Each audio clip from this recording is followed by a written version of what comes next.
Hello, good morning, and welcome to Morning Brew on Labour Social. I'm Graham Hughes. It is Wednesday, the 20th of September, 2023, and today we're going to be talking about the government screeching U-turn on green policy and why it's important, and possibly looking into some ideas about why now? Why are they doing this? Well, let's go into why now for starters. Actually, no, let me just talk about what they're doing. So basically, there was a Tory pledge that they were going to get rid of all petrol and diesel cars, new ones for sale in the United Kingdom by 2030. Now, Ford have come out and said, what are you doing? Because now the government is saying, well, actually, we might make it 2035. And Ford, the car manufacturer, is saying, what? Hang on. No, don't do this, because you're confusing people. You are confusing people who are buying cars. You're causing disruption to the system, which is all that they know how to do. Suella Braverman was on the TV this morning and on the radio, and oh my God, she is like the worst. I hope she does become Labour leader. Labour leader. Christ almighty, God no. I hope she does become Tory leader after the next disastrous election for the Tory party. Because she will make them even more unelectable, if you can possibly imagine that. She has no communication skills. She has no empathy. She's got no warmth. It's like a really evil robot. Like it's like we're dealing with AI. No sense of context.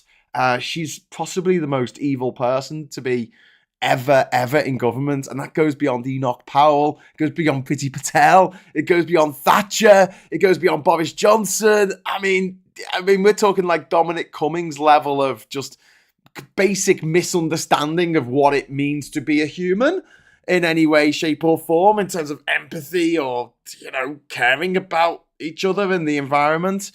So that's what they're doing. They're dialing back these policies. They're saying, oh, we've got to stop. And we saw how this started before the summer, where they started talking about the war on motorists because ULEZ was getting expanded. We've just seen these 20 mile an hour zones expanded in Wales, where we have just an insane amount of road fatalities compared with all the places around the country. The reason being, they have lots of country roads where people throttle along them at 60 miles an hour around blind corners and over crests that you can't see, and just these single track roads, and they're so freaking dangerous. And it's 60 miles an hour, just 10 miles an hour off a freaking motorway, which has a hard shoulder, and cameras everywhere in case there's a crash.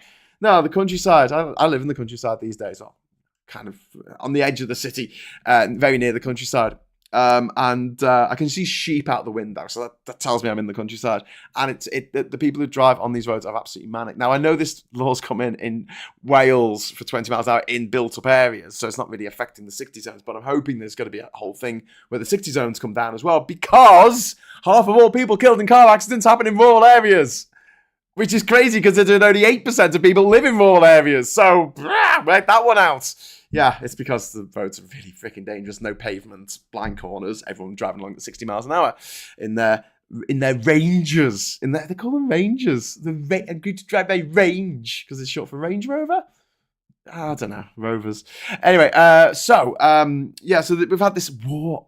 There's a war going on. There's a war on not terror, but motorists, poor afflicted motorists.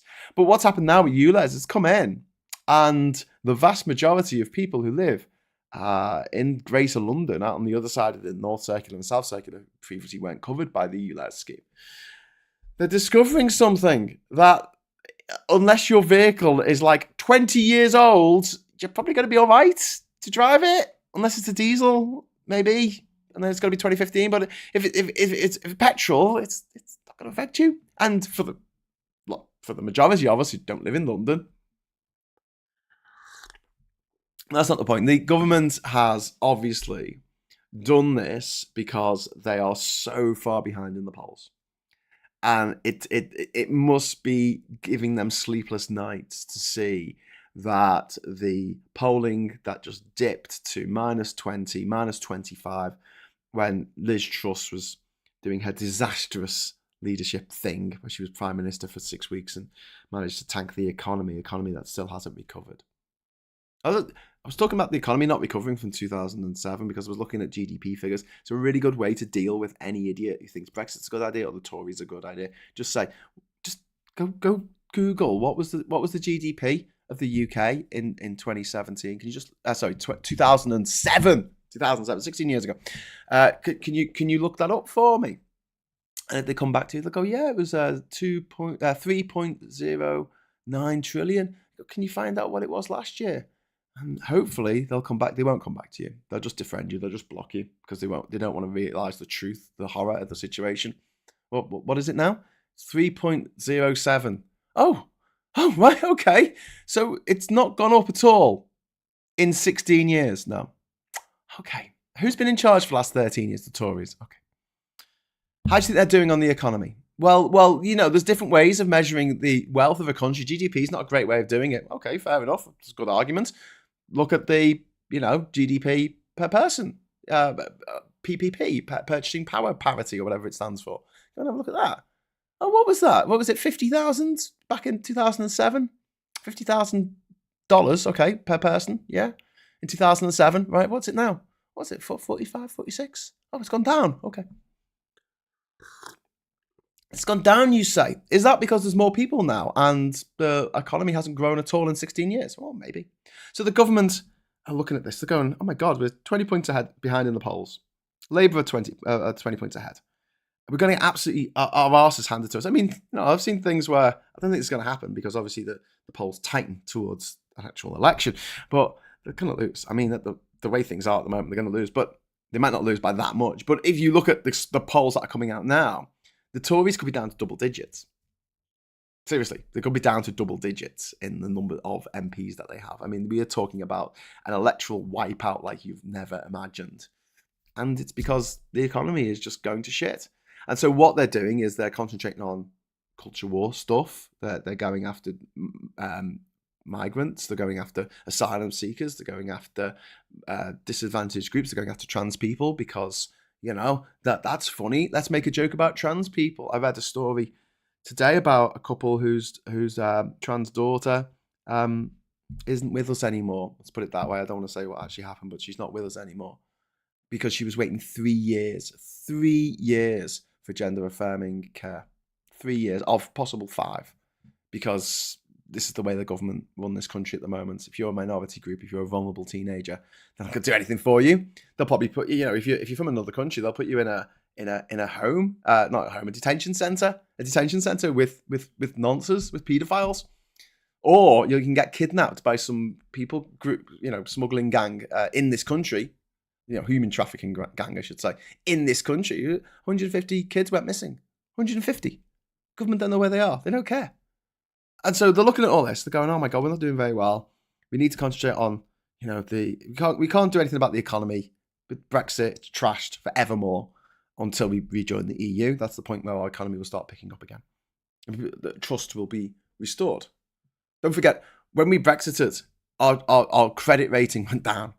So it's not just that people are more reticent to invest in the UK because we're a basket case to them. It's also the fact that any borrowing done by our government is going to cost more because they pay a higher rate of interest because we haven't got a AAA status anymore. We're not trusted. So they've got all this and now they're going, okay, well, what can we do? What is it in our gift to do? And they looked at the one thing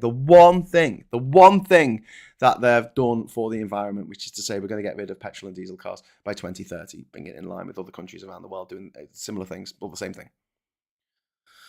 And I mean, if you've still got a petrol diesel car, you'll still be able to use it. It's just new cars. All new cars will be electric. Great. Bring it on.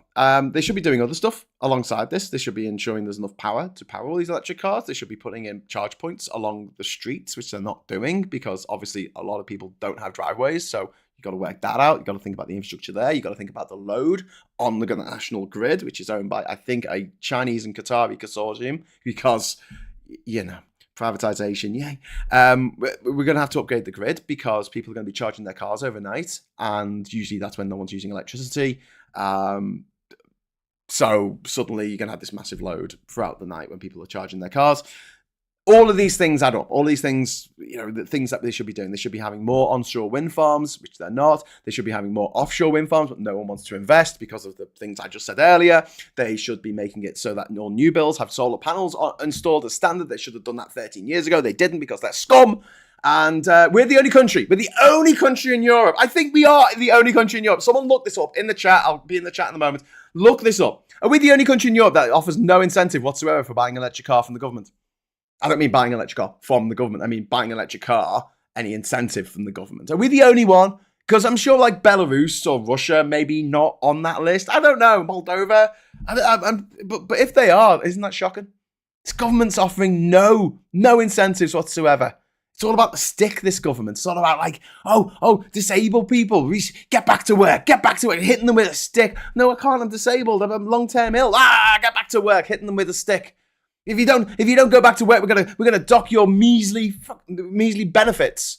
Oh, right, okay, well, I could just about survive on them at the moment, and being disabled is really expensive because you can't do the same things that normal people can do because you can't get on the buses as easily, you can't get around, you can't go and watch a movie if you're deaf because hardly any films have bloody subtitles, just an example.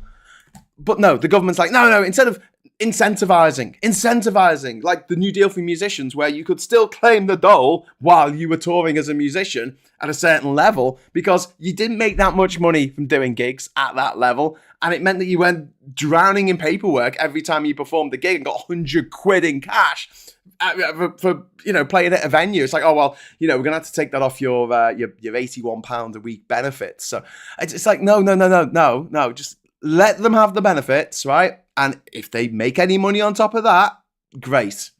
Once they get to a certain level, then we start, we think about taking the benefits away. I wouldn't do that, by the way. I would just have UBI and just have that as a basic for everyone. And then if you have got special needs, if you are disabled, if you have mental health problems, or whatever it is, you get a top up. And that's standard. But if you work, you get more money. You get even more money. So if you can manage to work 8 hours a week from home, great. Here's some extra money. If you can't, it's fine. We're not going to penalise you. But this government, big stick, hitting them. Because that's the way they think. So they've got nothing when it comes to the environment. There's nothing they can really do to make the situation worse that they've already got. We've already had over 10 years of having this stupid effing rule where if one person, one NIMBY, one gammon-faced Brexit Tory voter goes, I don't like the look of that. I don't want a wind farm on the top of that hill that I don't even have to look at because I don't live anywhere near here. That doesn't get built. So no one was putting in planning applications for onshore wind farms for years. Meanwhile, the world is on fire. There are storms everywhere. 20,000 people are dead in bloody Libya because a bloody dam broke, and it was caused by climate change. I know it was exacerbated by the war, but it was caused by climate change. If it hadn't rained so much, the dams probably wouldn't have bloody exploded. And it's just like time and time again, every time we open the newspapers, every time we look on the website, something bad has happened somewhere in the world. There's wildfires in Maui. The South Korea's on fire. China's on fire. The Greece is on fire. Spain is on fire. Last year, London was on freaking fire. I'm like, oh yeah, that's pretty bad. And what's the government doing? Sod all. You know why? Do you know why? Because they're all rich. They're all rich. They don't care. They don't care about you. They don't care about me. They don't care about the planet. They don't care about the future. They're rich, and they think that when, push comes to shove, they'll be rich enough to have their own private army to shoot anyone who comes near their manor. And that's what they all think. That's what they all think. There's so few good rich people out there. I'm talking about disgustingly rich here, like Rishi Sunak and Elon Musk and Bill Gates. And, I agree with him that there should be vaccines for things like, malaria. Great, bring it on. But also, Bill Gates is a gobshite. I mean, the only reason why he turned around in the early 2000s and said, hey, actually, I'm a good guy now, is because he was getting absolutely mullered by the antitrust, competition watchdog effectively in America, who were like, what are you doing? Why you can't own all this stuff? And he's like, but I'm a nice man now. Look at all the nice philanthropic things I do. And it's like, okay, yeah. Are you actually giving any money to this thing, or are you just using it as a way of making more money for your own companies, using your trust as your foundation as a bit of a complicated sort of scam to not pay as much tax as you should? Is that what's happening? I'm not sure, because it's not very clear. All I know is that pretty much every single incredibly rich person I can think of on this planet is problematic in some way. Even George Soros, who, when it comes to politics, I think he's quite good. I mean, he's someone who wants to help with the sort of, liberal agenda. Fantastic, bring it on.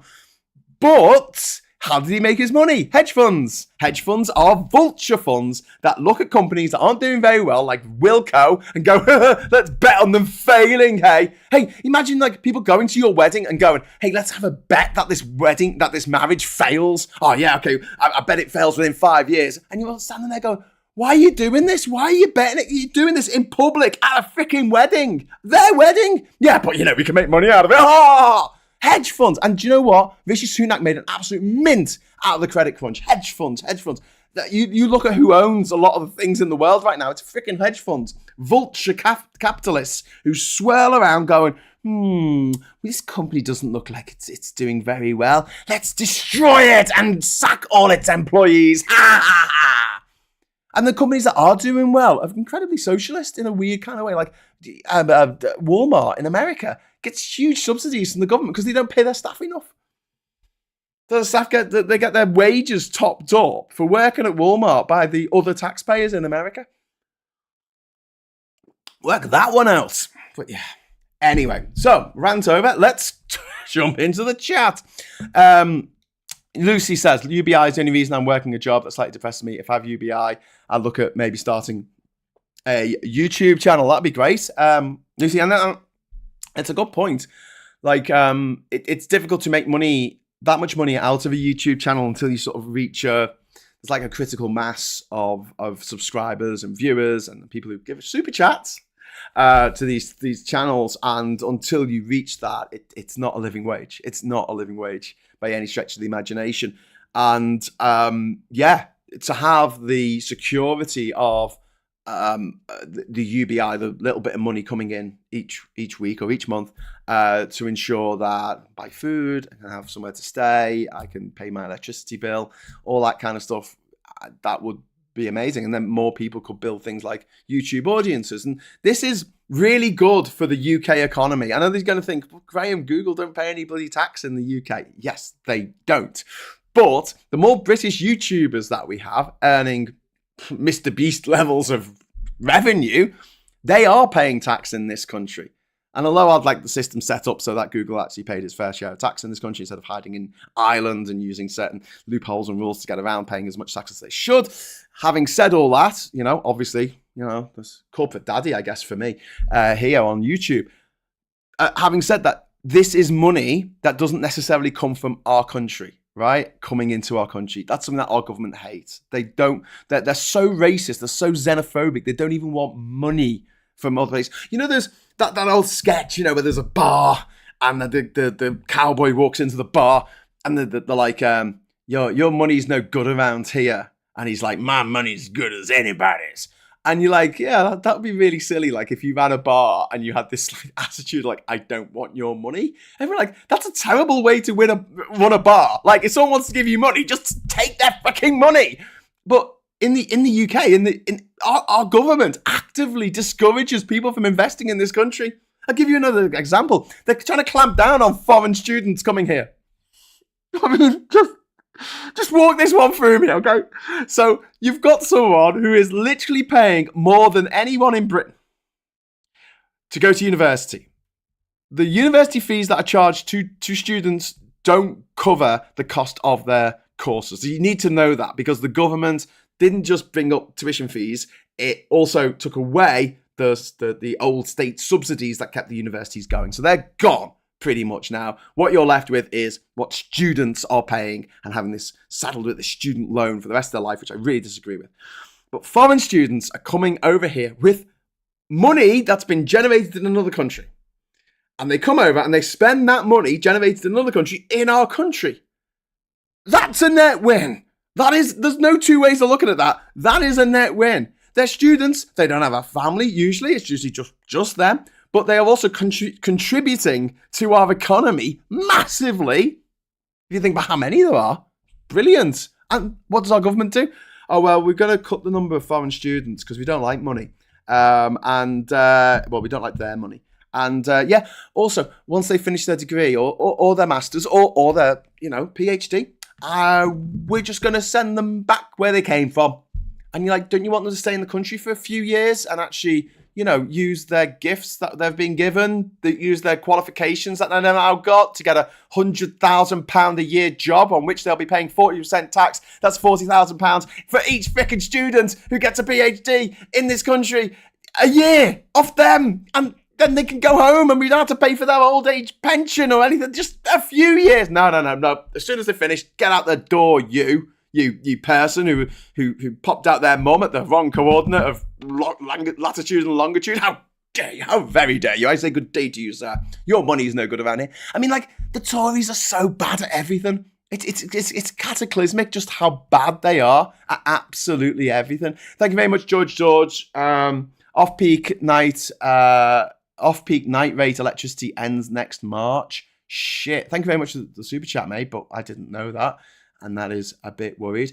If everyone wants to drop a like in, that would be very welcome. I'm just going to drop into the papers. The papers. Oh, do you know what? I've just done something really stupid. Really, really, really stupid. Right, no, it's okay. It's okay. We will survive. I fixed it. Okay, so we've got the Times saying, we can't see that because the Morning Brew thing's in the way. Sunak set for retreat. Look at those lovely glasses along the top. Sunak set for retreat on climate promises. Sunak set to push petrol car bans. This is what they're planning to do. This was leaked, and then there was a government official notice about the leak, which is effectively a letter off the Prime Minister saying, yes, we did leak that, but there you go. Kids, this is just, I could do a whole episode on this. This is the Education Secretary, Gillian Keegan, has said that children are happier in porta cabin classrooms. I mean, she's not firing on all cylinders, that lady, is she? Okay, finally, so the Daily Mail are celebrating, so you know it's bad. Finally, common sense on net zero. No. Common sense would be, oh shit, the world's on fire, let's do everything in our power to put that fire out. That would be common sense. These dickheads are like, oh, do you know what would be really helpful? Petrol, loads of petrol. Put loads of petrol on the fire that's already burning. Loads of petrol, all the petrol. Quick, put petrol on there. Rishi hits the brakes on petrol car ban, which is, I mean, this is bad. This is all bad. Even Ford are saying this is bad. Ford are saying it's bad. I think all the car manufacturers are probably going to join in as well, because they have their schedules, they have their manufacturing processes. They were set up to go, okay, well, after 2030, we have to go fully electric. Okay, we have to be prepared for that. We have to change our production methods. That law was in place. It wouldn't be worth them not doing it. I mean, it has created uncertainty.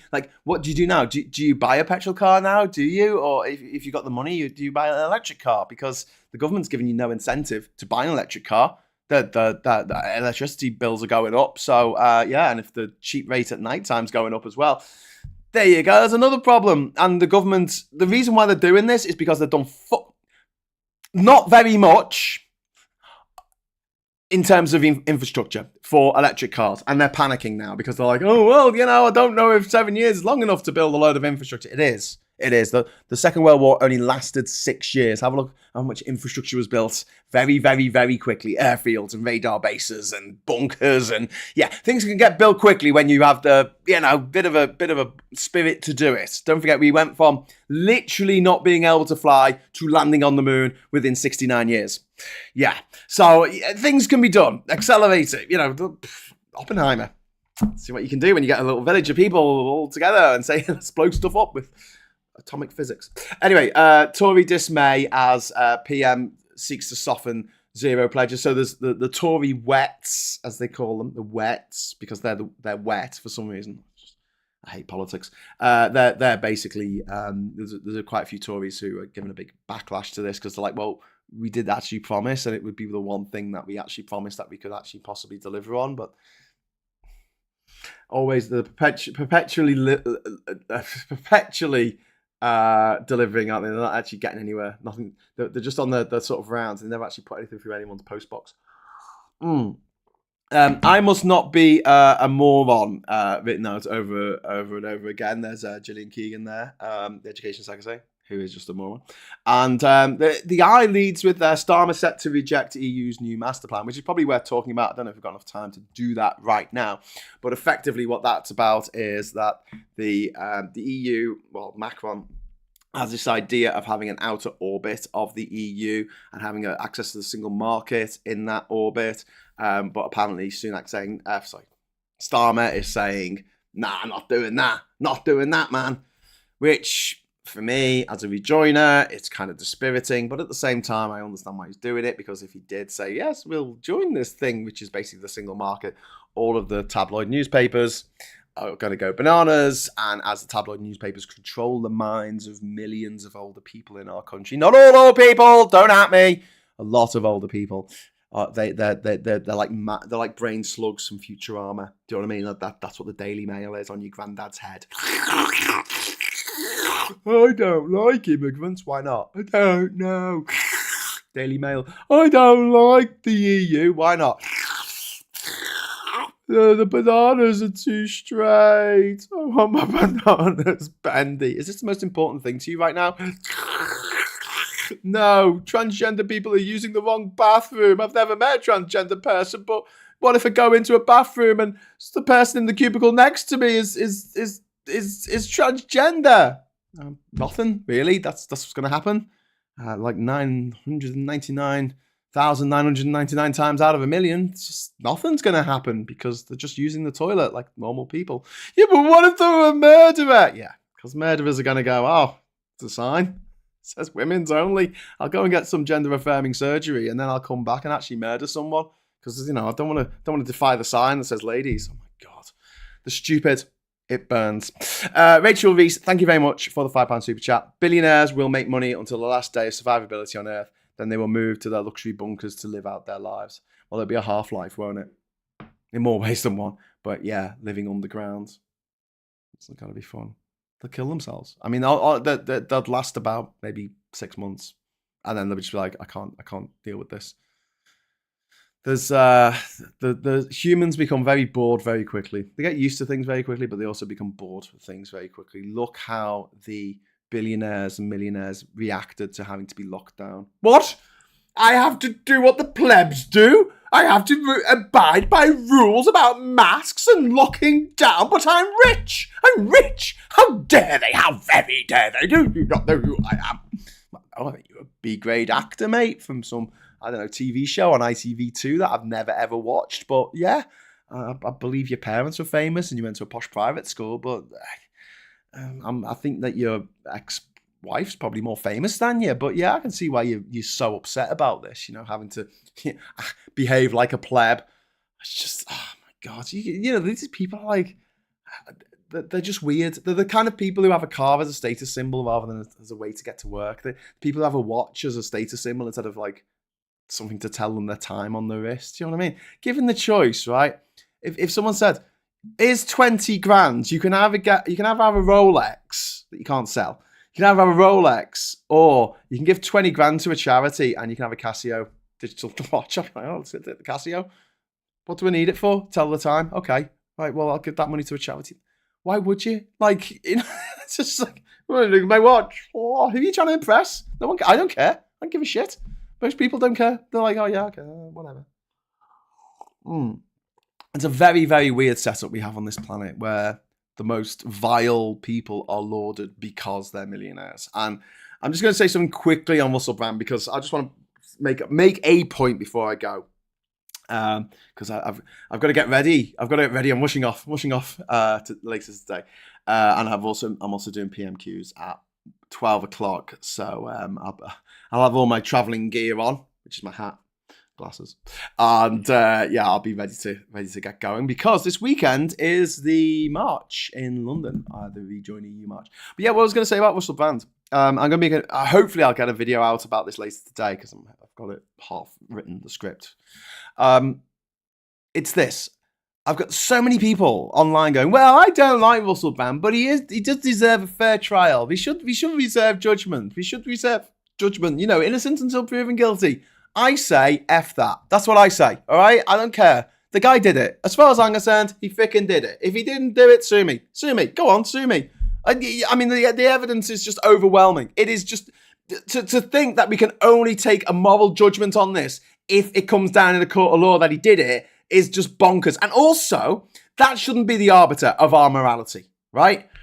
Because Trump, remember Trump, you know the guy who's running for president in America who's been indicted 4 times on 91 charges? You know that Trump? Yeah.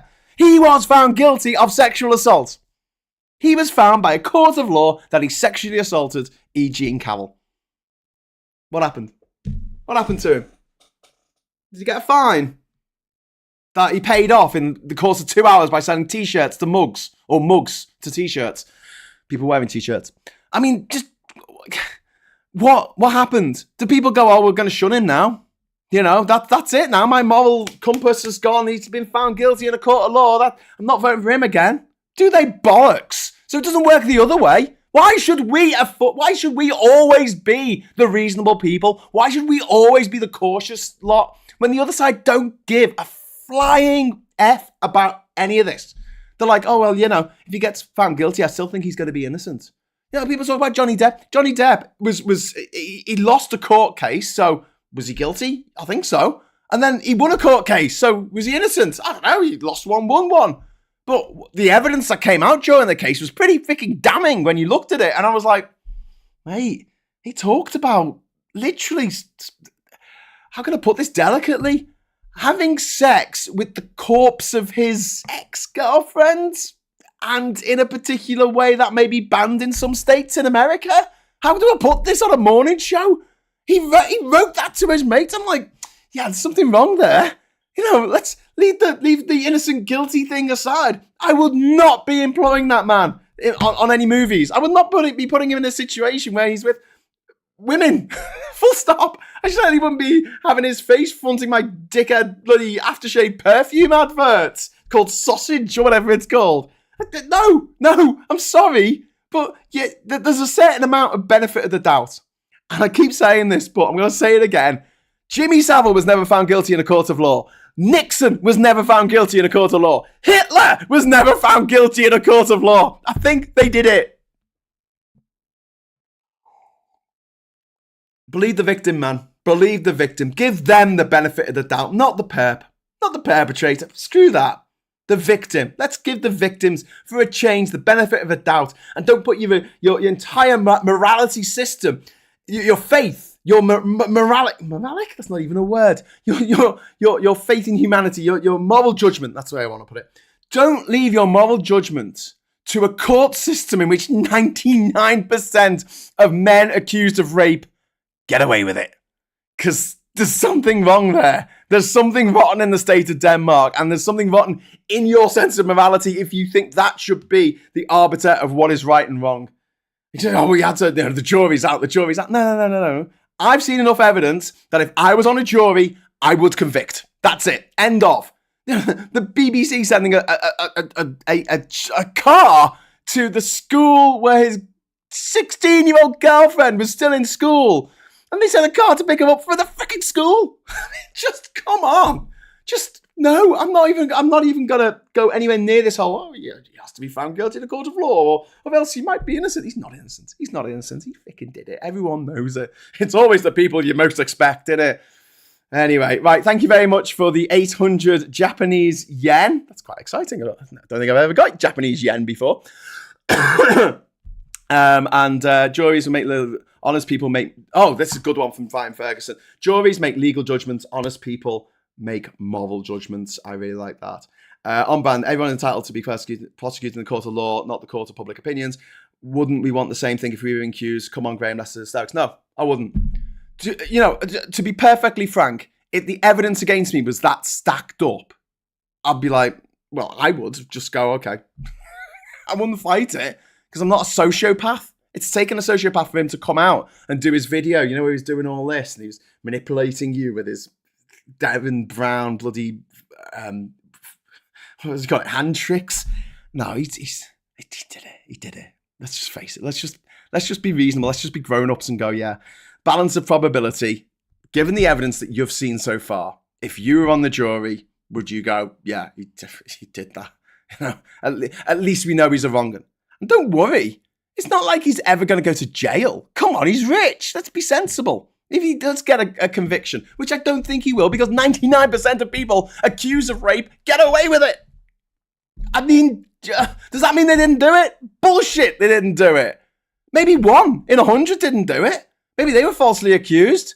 But we've got a system that protects men to the rate of 99 people getting away with it so that 1 innocent person doesn't get done for something, at the rate of 99 victims never seeing justice in case of that one person. But do you know what? I've said this before, and I'll say it again. If men had to change their behaviour because of the fear of being accused of something, society would change overnight.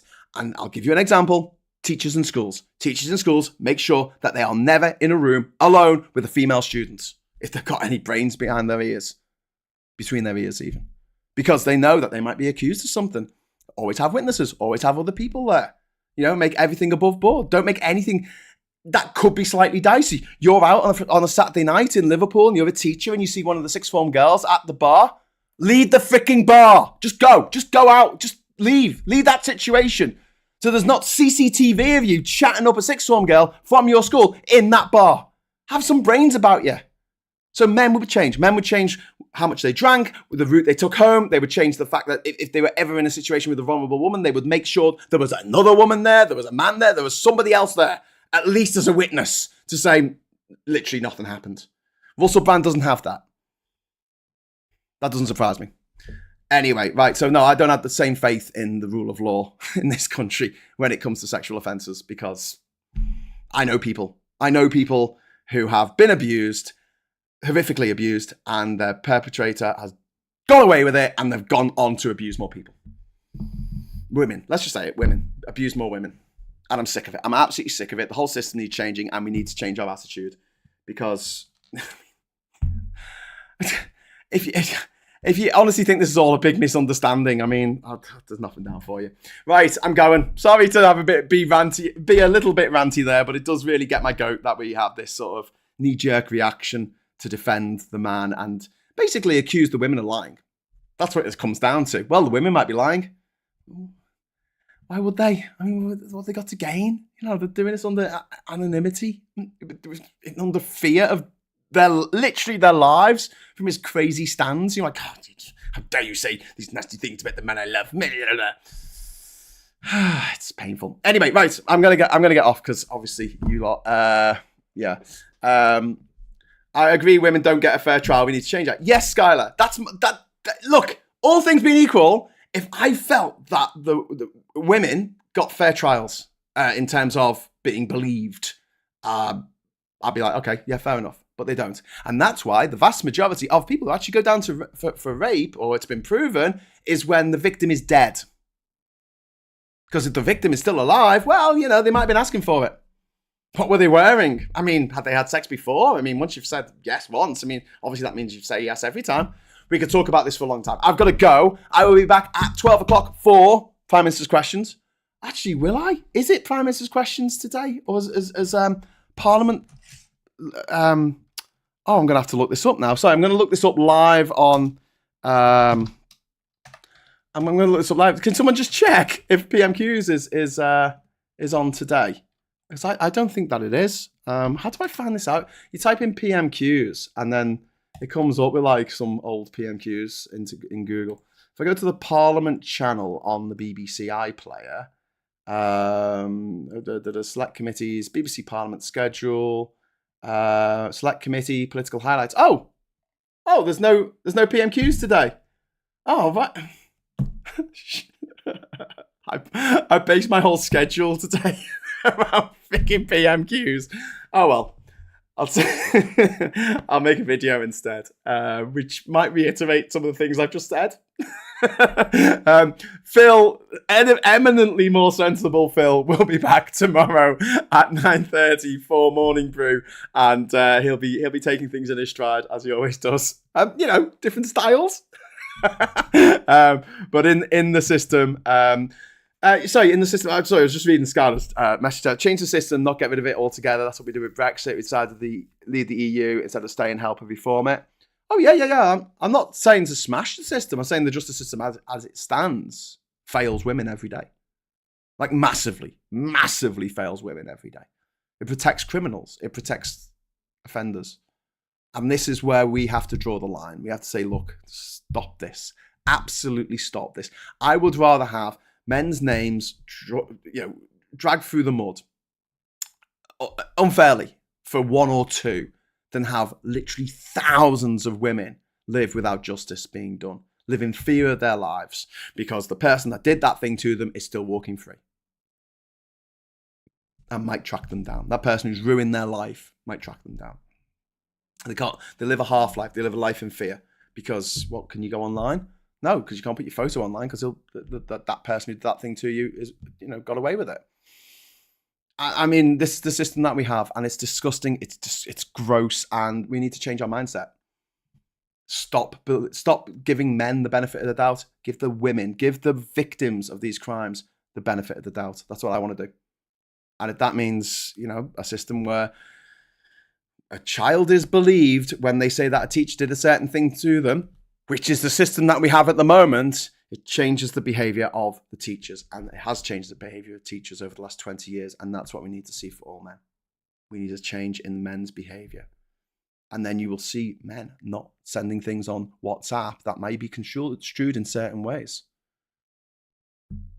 And yeah, the idea that if a woman goes to the police and says, this thing's happened to me, their instant reaction is to literally not believe it. No, we have to prove it. We have to prove that it happened to you. We don't do that with any other crime. We don't ask murder victims to prove they were murdered. They've got a knife sticking out of them. We don't ask people who've been burgled. Oh, are you sure you didn't burgle yourself? Are you sure? Are you sure you didn't burgle yourself? Because that happens sometimes. No, someone burgled me. Someone came into my house and they stole my stuff. I'm trying to think, well, maybe you stole your own purse. But, what? Hey, why would they do that? Well, you might have a grudge. Against who? What are you talking about? Anyway, all right, I'm going. That's why we don't have death penalties. Yes, Band of Harper Chase. Yes, I will not have death penalties because I think they're wrong, and we will always have miscarriages of justice. We will always have that. But the idea that, hey, we should completely rely on the justice system because it's infallible is ridiculous because miscarriages of justice. And also, look at someone like Barry George, who was accused of murdering Jill Dando. It was investigative journalists that proved he didn't do it. It wasn't the law courts. He got found guilty. He got found guilty of that.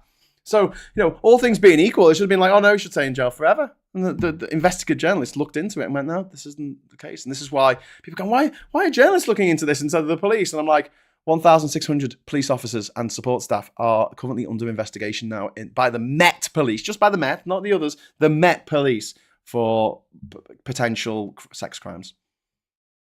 Or at least sex discrimination crimes. I mean, just wow. Just, come on. 1 in 25 officers? Just, no. No.